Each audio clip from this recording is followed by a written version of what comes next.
ዛሬ ወደ ጦቢያ የህንድ ፊልም ማጠቃለያዎች እንኳን ደህና መጡ። በ2012 የተለቀቀውን ታላሽ የተሰኘውን የወንጀል ፊልም አሳያችኋለሁ።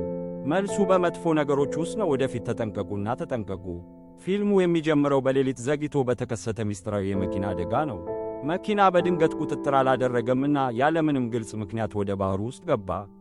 ትዕይንቱ ወደሚቀጥለው ቀን ብዙ ሰዎች በአደጋው ዙሪያ ተሰባስበው ፖሊስ አካባቢውን ዘግቶ መኪናውን ከውሃ ውስጥ ለማውጣት ክሬን ጥቅም ላይ እየዋለ ነው። በአሚር ኬች የተሳለው መኪናው ከውሃ ውስጥ ሲወጣና በሩ ሲከፈት ስለዚህ እንግዳ አደጋ ምርመራ ለመጀመር በቦታው ደረሰ።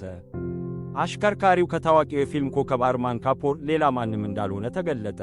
ይህ ግኝት በቦታው የተገኙት የዓይን እማኞች ሁሉ ምን እንዳዩ ያካፍሉ። አርማን ምንም ይሁን ምን ለማስወገድ በመንገድ ላይ የሆነ ነገር እንዳየ አስረድተዋል። መኪናውን ዞር ብሎ ወደ አሳዛኝ አደጋው ያመራው ይህ መረጃ ምስጢሩን ይጨምራል። የተቆጣጣሪው ማጭበርበር ምርመራ የበለጠ ወሳኝና ግራ የሚያጋባ ያደርገዋል። አደጋውን ያስከተሉትን ክስተቶች ማጠናቀር ሲጀምር ያንን ያውቃል። ይህንን ጉዳይ መፍታት ዝርዝሩን በጥልቀት እንዲመረምርና በዚያ ዕጣ ፈንታ ምሽት ምን እንደተከሰተ ለማወቅ የአደጋው ቦታ ከቀይ መብራት ጋር ቅርብ በሆነው አራ አካባቢ ሲሆን ሁለት ፍቅረኛሞችን ሻሺና ታውሬ ከሻሺ እመቤት ማሊክ ጋር እንተዋወቃለን። እነዚህ ገጸ ባህሪያት ከሟቹ ተዋናይ አርማን ካፖር ጋር የሆነ ግንኙነት ያላቸው ይመስላሉ። ሴተኛ አዳሪዎቹን በዙሪያው ሲያሽከረክሩ በአካባቢው ጥቂት የፖሊስ ፖሊሶችን ሲያዩ የተጨነቁ ይመስላሉ። አንድ ነገር እየደበቁ ወይም ታሪኩን ለመያዝ እየተጨነቁ ሊሆን እንደሚችል ይጠቁማሉ። ከዚያም ወደ ኢንስፔክተር ሻት ቤት ይዛወራል። እሱና ሚስቱ ሮዘን በሮኒ ሙከርጂ የተሆነው ከጓደኞቻቸው ጋር ራት እየበሉ ነው። ነገር ግን በመካከላቸው ግልጽ የሆነ ውጥረት አለ። ድባቡ ከባድ ነው። አንድ ነገር ጥንዶቹን እያስቸገራቸው እንደሆነ ግልጽ ይሆናል። በኋላ ላይ ሲርጃንና ሮዘን የትንሽ ልጃቸውን ሞት ለመቋቋም እየታገሉ እንደሆነ እንረዳለን። ይህ አሳዛኝ ኪሳራ በመካከላቸው ያለውን ርቀት ፈጥሯል። ምርመራውን ሲያካሄድ የሰርጅ ገጸ ባህሪ ስሜታዊ ውስብስብነትን የሚያጎላ ትዝታ ውስጥ ይወስደናል። ቤተሰቡ በሸዋዋት የቤተሰብ ሕይወት ውስጥ አስደሳችና ዘና ለማለት ተስፋ በማድረግ በሐይቅ አቅራቢያ ለሽርሽር ሄደው ነበር። ሻካዋትና ሮዝኔ ትንሿ ልጃቸው ካሪንና ጓደኛው በአቅራቢያው እየተጫወቱ ነበር። ልጆቹ የሞተር ጀልባ አዩና በጉጉት ተነድ። አድቬንቸር ወደ ውስጥ ዘሎ ገባ። የጀልባው ሞተር ድምፅ እየተንቀጠቀጠ ሲነሳ ምን እንደተፈጠረ በፍጥነት ተገነዘበ። ነገር ግን በዚያን ጊዜ ጀልባው ወደ ሐይቁ ውስጥ ብዙ ርቀት ተጉዛ ነበር። በድንገት ጀልባው ተገለበጠ። ልጆቹን ወደ ውሃ ውስጥ ጣላቸው። ሻአትና ሮሽ ልጆቹን በአሳዛኝ ሁኔታ ለማዳን እየሞከሩ ነበር። የካራን ጓደኛ ካራን በሐይቁ ውስጥ ሰጥመዋል። ቤተሰቡን አወደመ። ይህ ልብ የሚሰብር ክስተት በሸክላ ላይ ከፍተኛ ተጽዕኖ አሳድሯል። እንቅልፍ ማጣት አጋጠመው። እንቅልፍ ማጣት አልቻለም፣ ምክንያቱም በዚያ ቀን ትዝታዎች እየተሰቃየ ስለነበር አደጋውን ባለመከላከልና ካራንን በጊዜው ባለማዳኑ ራሱን ይወቅሳል። የዚህ የጥፋተኝነት ክብደት ለእሱ የማይቋቋመው ነው። እናም በፖሊስ መኪናው ውስጥ በየምሽቱ በከተማው ውስጥ እንዲዘዋወር ስለሚያደርገው እነዚህ የሌሊት ፓትሮሎች ስለ ሥራ ብቻ አይደሉም፣ የሻት ከህመም ትዝታዎቹ ለማምለጥ የሚወስደው መንገድ ናቸውና በአሁኑ ጊዜ ኢንስፔክተር ሻድ ጉልበቱን ለማሰራጨትና ከሐዘኑ ለማዘናጋት በምርመራው ውስጥ ጠልቆ ይገባል። የአርማን ካፖር አደጋ በደረሰበት ምሽት ላይ አንድ ጉልህ ፍንጭ አገኘ። ተዋናዩ 2 ሚሊዮን ሩፒ በጥሬ ገንዘብ ይዞ እንደነበር፣ ነገር ግን ገንዘቡ ከመኪናው ጠፍቷል የሚል ጥርጣሬን አስነስቷል። አደጋው ከመከሰቱ ጥቂት ቀደም ብሎ ገንዘቡን ለጥቁር ዘራፊ ያሳልፈን ሊሆን እንደሚችል ንድፈ ሐሳብ ያቀርባል። ይህ አዲስ መሪ በጉዳዩ ላይ ውስብስብነትን ይጨምራል።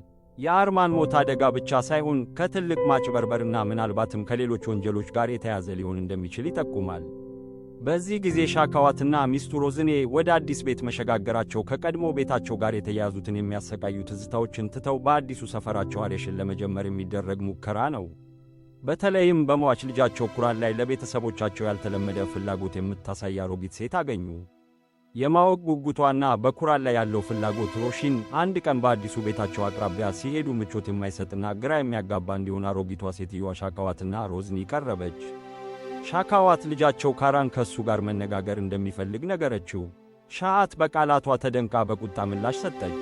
ምንም እንኳን ሹክሹክታ ቢያደርግም እንዲህ አይነት የውሸት ክስ ማቅረብ እንድታቆም በቁጣ ምላሽ ሰጠች። ካራን በእርግጥ ሞታ ሳለች ነፍሱ ከእሱ ጋር ለመነጋገር እየሞከረች ነው። ግንኙነቱ ሻካዋትንና ሮዝን ወደ ቤት ተመለሱ።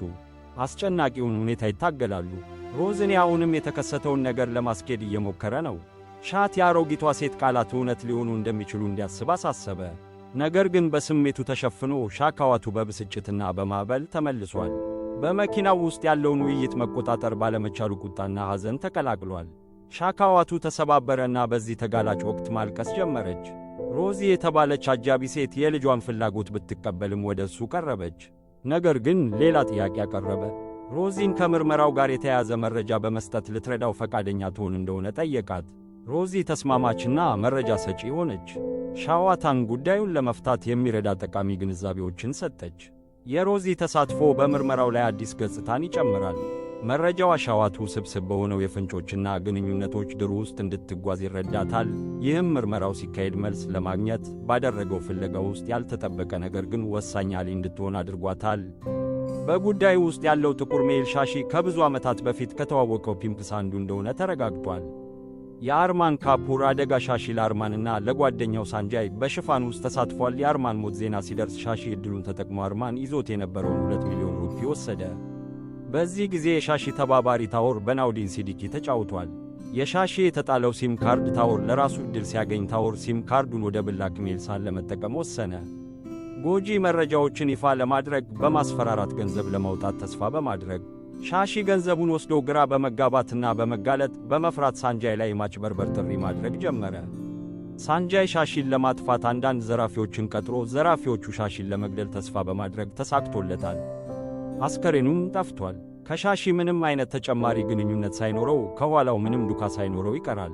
ቶሬ ጓደኛው በሳንጃይ የተቀጠሩ ዘራፊዎች እንደተገደለ ደምድሟል። ከዚያም የሻሺ የድሮውን ሲም ካርድ ወደ ብላክሜል መጠቀም ጀመረ። ሳንጃይ አሁን የሻሺን ግድያ እንደሚያጋልጥ አስፈራርቷል። ይህ አዲስ ጠመዝማዛ በምርመራው ላይ ሌላ ውስብስብነት ይጨምራል። ሻዋት በማጭበርበር መልእክቱ መካከል ያለውን ግንኙነት በመፍታት ገንዘብና የሻሺን መጥፋትና ግድያ ዙሪያ ያሉትን አጠራጣሪ ሁኔታዎች ሮዘን ከሐዘኗ ጋር እየታገለችና በቅርቡ ከአሮጊቷ ሴት ጋር የነበረው ያልተረጋጋ ግንኙነት ከሟቹ ልጃቸው ካራን መንፈስ ጋር ግንኙነት እንዳለች ከሚናገር መካከለኛ ሰው መጽናኛ ትፈልጋለች። መካከለኛው ከቁራን ነፍስ ጋር ለመገናኘትና ለሮዘን የተወሰነ መጽናኛ ለመስጠት ተስፋ በማድረግ የአምልኮ ሥርዓቶችን ታከናውናለች። ሻካዋት ወደ ቤት ሲመለስ ሮዘን እነዚህን የአምልኮ ሥርዓቶች ሲያከናውን ሲያገኘው በጣም ደነገጠ። ብስጭቱና ቁጣው እየፈላ ሄደ። የአሮጊቷ ቀደምት ማስጠንቀቂያ ከሻካዋት ጋር ስለሚዛመዱ ልማዶች አጋጠማት። መናፍስት ለሚሰቃዩ ሰዎች እንደሚሳቡና የተጨነቁ ሰዎች እንደሚሳቡ ነግራው ነበር። የሻካት ያልተፈታ ሐዘንና ውስጣዊ ውዥንብር አሮጊቷ ሴት ስለተሸፈነችና ስለተጨነቀች ሻዋት ያስጠነቀቀችውን ኃይል ለመሳብ ወደ ከተማው የሌሊት ልማዱ ይመለሳል። ሮዚን እንደገና አገኘችው። ስሜታዊ ውድቀት ውስጥ ሆኖ ያገኘችው የድጋፍ ፍላጎቱን ስለተገነዘበች ሮዚ ሻካዋትን ወደ ሆቴል ወሰደችው። በሆቴል ክፍል ውስጥ በግል መነጋገር ወደሚችሉበት ሆቴል ወሰደችው። ሻካዋት ስለ ቤተሰቡ አሳዛኝ ኪሳራ፣ የጥፋተኝነት ስሜቱና ያልተፈታ ሐዘኑ ክብደት ለሮዚ ትከፍታለች። ልቡን አወጣ። ሮዚ በዚህ የልብ ልውውጥ ምክንያት ሻዋት በረራ ያዳምጧል። ሻዋት ከሮዚ ሻት ጋር ባደረገው ግንኙነት ብዙ እንቅልፍ አጥቶ ከቆየ በኋላ እንቅልፍ ወሰደው። ሻሺ በጉዳዩ ውስጥ ስለተሳተፈበት ሁኔታ ተማረ። ወዲያውኑ እሱን ለማግኘት ማናደን ጀመረ። በመጨረሻም ፖሊስ የሻሺን አስከሬን ከሬሳው ጎን አገኘው። የማጭበርበር ገንዘብና ዲቪዲ የያዘ ቦርሳ አገኘ። ዲቪዲው ትልቅ ማስረጃ መሆኑን አረጋግጧል። አርማንና ጓደኞቹ ከሴት ልጅ ጋር ሆቴል ሲወጡ የሚያሳይ አሳፋሪ የሲሲቲቪ ቀረጻ ያሳያል። ይህ ቀረጻ አርማን ከሴተኛ አዳሪዎች ጋር እንደተሳተፈ ይጠቁማል። ምርመራውን የበለጠ አወሳስቦታል። የአርማን ከወሲብ ንግድ ጋር ያለው ግንኙነት ለጉዳዩ መፍትሔ ቁልፍ ሊሆን እንደሚችል አምኗል። ሻት በምርመራው ወቅት በአካባቢው ወደሚገኙ ድሆች ቤቶች ትኩረቱን አዞረ። ሻት ሮዚን እንደገና አገኘችውና ተጨማሪ መረጃ ለማግኘት ትፈልጋለች፣ ነገር ግን በግል ለመናገር ወደ ጸጥታ ወዳለ ቦታ ወሰደችው። ሮዚ ከሻዋት ጋር ከ3 ዓመታት በፊት በአርማንና በጓደኞቹ እንደተወሰደች ነገረችው። ነገር ግን ስለ ጉዳዩ ተጨማሪ ዝርዝሮችን ከፊል መረጃ ብቻ ሳትሰጥ ሻካዋትን ትተዋለች። ሮሽ ከሚስቱ ጋር በመካከለኛው ሻዋት ስለተደረገላት ጉብኝት ሞቅ ያለ ክርክር ከተደረገ በኋላ ለሻዋት አዲስ ጥያቄዎችን አስነሳ።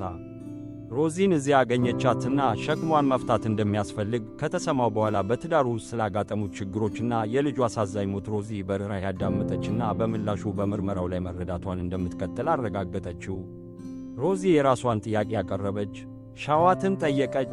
ሻሺ ከሞተች በኋላ ወደ ዝሙት አዳሪነት የተገደደችውን የማሊክ ሻሺን እመቤት መርዳት ይችል እንደሆነ ጠየቀችው። ሻዋት በማግስቱ ጠዋት ማሊካን ለመርዳት ተስማማች። ሻካት ማሊካን ከታሰረችበት ሰፈር ተገቢውን እንክብካቤና ጥበቃ እንድታገኝ አመቻቸላት። ማሊክ ሼካዋት በዚህ አዲስ መሪ ታወር ላይ እርምጃ ከመውሰዱ በፊት ሳንጃይን ሲያስፈራራ በነበረችው ታወር ላይ ማተኮር እንዳለበት ለሻካት ነገረችው። ሳንጃይ ቀጥሮት በነበሩት 2 ዘራፊዎች ታድነዋል። ታኦሬን አግኝተው በኃይል ግጭት ተኩሰው ገደሉት። በፖሊስ ከፍተኛ ምርመራ ወቅት በፖሊስ ተይዞ ሳንጃይ ኬዳል የሻሺና የታኦሬ ግድያ ዋና መሪ መሆኑን ወሳኝ ዝርዝር መረጃ ገልጧል። በዚህ አዲስ መረጃ ሻካዋት ሳንጃይን በፍጥነት ለማሰር ተንቀሳቅሷል። በጫና ስር ሳንጃይ በ3 ዓመታት ውስጥ ስለተከሰተው አስደንጋጭ ክስተት ተናግሮ ነበር። አርማን ካፖርና ኒኪል የተባለ ጓደኛው የኒክን የልደት በዓል ለማክበር ኒኪል የተባለ ጓደኛውን ጨምሮ ወንጀሎች ውስጥ መሳተፉን አምኗል። 3ቱ ሰዎች ከሆቴል አጃቢ ይዘው ሲሄዱ ኒሌ በዚህ ወቅት የመኪናው በር በድንገት ከመኪናው ጀርባ ወንበር ላይ ከተቀመጠችው ልጅ ጋር መጨቃጨቅ ጀመሩ። የመኪናው በር በድንገት ተከፍቶ ኒኪልና ልጅቷ ከተንቀሳቃሹ ተሽከርካሪ ወደ መንገድ ተጣሉ። አደጋው ከባድ ጉዳት አስከትሎባቸዋል። አርማንና ሳንጃይ በድንጋጤ ኒኪልን ወደ ሆስፒታል ወሰዱት። ነገር ግን ሁኔታውን ለመሸፈን በተስፋ መቁረጥ ሙከራ ወደ ቅሌት እንደሚመራ በመፍራት ልጅቷን በመንገድ ዳር ጥለዋት ነበር። ሳንጃይ ሻሺን አነጋግሮት ከቆሰለችው ልጅ ጋር እንዲገናኝ ጠየቀው። ከጥቂት ቀናት በኋላ ሻሺ ልጅቷ በጉዳቷ እንደሞተች ለሳንጃይ ነገራት። እንዲሁም 3ቱ ወንዶች ከሴትየዋ ጋር ሲሄዱ የሚያሳይ የሲሲቲቪ ቀረጻ እንዳገኘ ገልጿል። እሱም የተጠቀመበትን እነሱን ለማጥቃት ሼት የሲሲቲቪ ቪዲዮውን ከዲቪዲው ላይ እንደገና ይመለከታልና ልጅቷ ሮዚ መሆኗን ተገነዘበ። ሱን ከአደጋው መትረፏን እንዳቆመችና ሳንጃይን በመንገድ ላይ ምንም እንክብካቤ ስለሌላት ለመበቀል በምርመራው ላይ ይረዳው ነበር። ሻካዋት ሳንጃይን ወደ ፖሊስ ጣቢያ ሲነዳው አርማን የመኪና አደጋ ባጋጠመው ተመሳሳይ የመንገድ ክፍል ላይ ቀረቡ። ሻካዋት የኋላ መመልከቻ መስታወቱን ሲመለከትና ሮዚ በጀርባ ወንበር ላይ ሲንጸባረቅ ሲያይ በጣም ደነገጠ። ዞሮ የኋላ መቀመጫው ባዶ ሆኖ አገኘው። ከዚያም ሻካዋቱና ሳንጃይ ሮዚ በመንገዱ መሃል ላይ ቆማ የአርማንን አደጋ እንደገና ሲተነትን አዩ። ሳንጃይ መሪውን ከሻካ ቁጥጥር አውጥቶ መኪናውን ወደ ባህር አዞረ። መኪናው በፍጥነት በውሃ ተሞልቶ ሳንጃይ ሞቶ እና ያለፈ እርዳታ ሻካዋቱ ከመኪናው ለመውጣት እየታገለ ነው። ሮዚ በውሃ ውስጥ ታየችና የመኪናውን በር ከፍታ ሻካዋቱን ለመልቀቅ ከዚያም እንደገና ብቅ አለችና በፖሊስ ጣቢያ ምንም ጉዳት አልደረሰባትም። ሻካዋት ሱፐሬር አስደናቂ ታሪኩን እንዳይዘግብ ይመክረዋል። ሻዓት የአርማን ሞት አደጋ እንደሆነ እና ይህም ጄውን ብሎ መኪናውን ወደ ባህሩ ውስጥ እንዳዞረ ለመጻፍ ተስማምቷል። ሻዓት ሮዚን ያገኘችበት ቦታ ተመለሰና በድብቅ መሬት መቆፈር ጀመረ። የሮዚን አስከሬን ገለጠ። ሻሺ አስከሬኗን የደበቀበት ቦታ ከ3 ዓመታት በፊት አስከሬኗን ወስዶ ትክክለኛ የቀብር ሥነ ሥርዓት አደረገላት። አሁን ከተፈጥሮ በላይ የሆነውን ሻካዋቱ ወደ ቤቱ ሲመለስ ካሮጊቷ ሴትዮ የተላከ ደብዳቤ ካራንን ሻካዋቱን ለሞቱ ራሱን እንዳይወቅስ ነገረው። እንዲሁም ሁለቱም ወላጆቹ ደስተኛ እንዲሆኑ እንደሚፈልግ ይናገራል። ሻዋት ደብዳቤውን ሲያነብ ያለቀሰ እና ሮዝን ሊያጽናናው መጣ። ከዚያም ሁለቱ ታረቁና ደስተኛ ሕይወት ይኖራሉ። የፊልሙ መጨረሻ ነው። ተጨማሪ ፊልም ማጠቃለያ እንዲደርሳችሁ ሰብስክራይብ ማድረግና የደውል ምልክቱን መጫን እንዳትረሱ። ሐሳባችሁን በኮመንት አሳውቁን። መልካም ጊዜ።